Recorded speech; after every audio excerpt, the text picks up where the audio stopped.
And just as in a car there's gauges,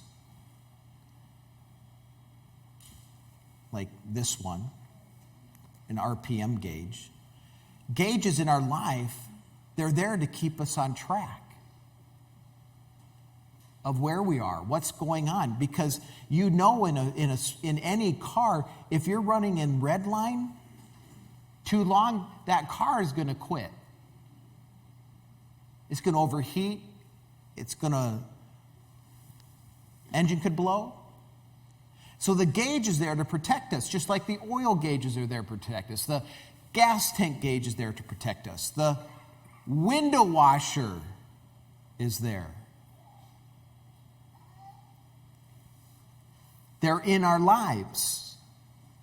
So let me tell you some gauges in you to help us determine some of the gauges we need to watch in our lives. The first one, your passion tells you how you feel.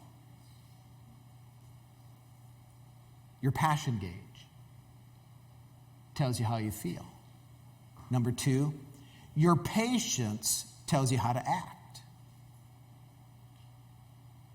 How many know when the patience gauge is non-existent or it's on red line, there is no patience? How many know you act differently based on where that gauge is? Right? So that's a gauge. Here's another gauge. Your peace tells you how you think. Because if you have fear, I know what you're thinking on. Inflation, COVID, relatives coming into town. It's Florida, it's winter, everyone shows up. And that one you don't want calls. Hey, I'm just passing through. Keep passing. No, I'm just kidding.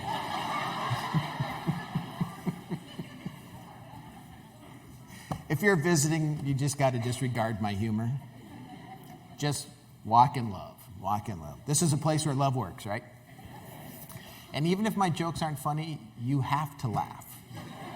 Just so you know. Your persistence tells us how you grow.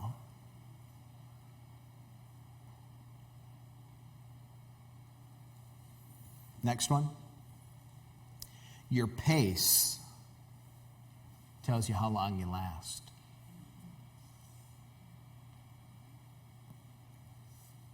Romans 3:28. But before we go to the next one, I'm going to do what you just love. Turn to a person and tell them it's time to slow down.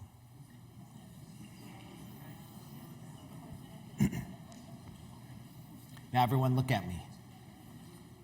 Now, occasionally you have those people that really need to speed up, okay? I mean, come on, let's be honest. But, that's another whole different story. The Bible has another whole subject about being slothful and all that kind of stuff. And, the Bible talks about just watch ants. That's how we're supposed to behave, but that's another total different subject. But I want you to, right now, I want everybody, don't turn, just say this to yourself. Say this out loud now to yourself. Say, I need to slow down.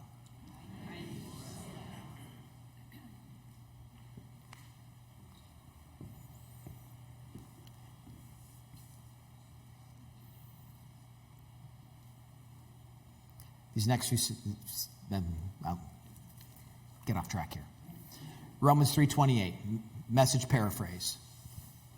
We finally figured it out. Our lives get in step with God and all others by letting Him set the pace, not by proudly or anxiously trying to run the parade. 1 Kings 8:58.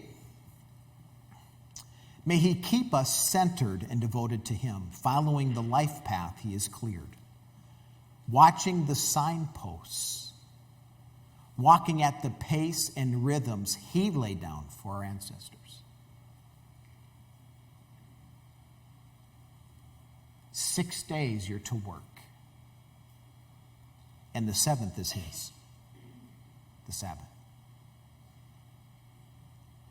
And if you can't rest on the Sabbath, you're not using your faith. Because you're putting all your trust in you. Thinking, you got to do it. You got to work. You got to keep it together. You have to make ends meet. You have to do that.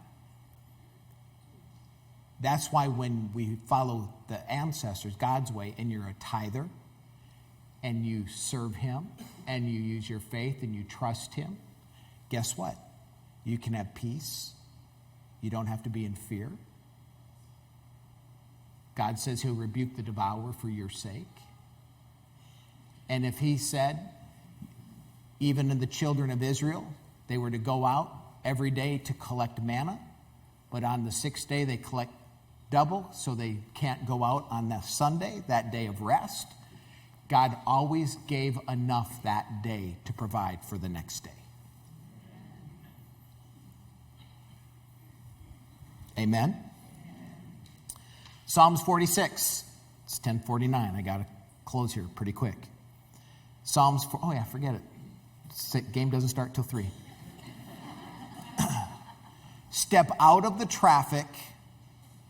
Take a long, loving look at me, your high God, above politics, above everything.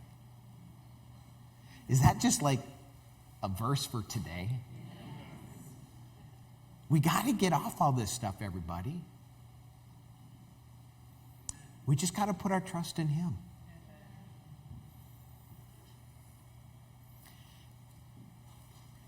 Look at this next quote.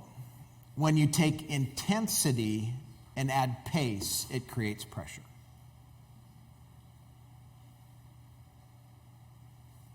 All right? Intensity and pace equals pressure.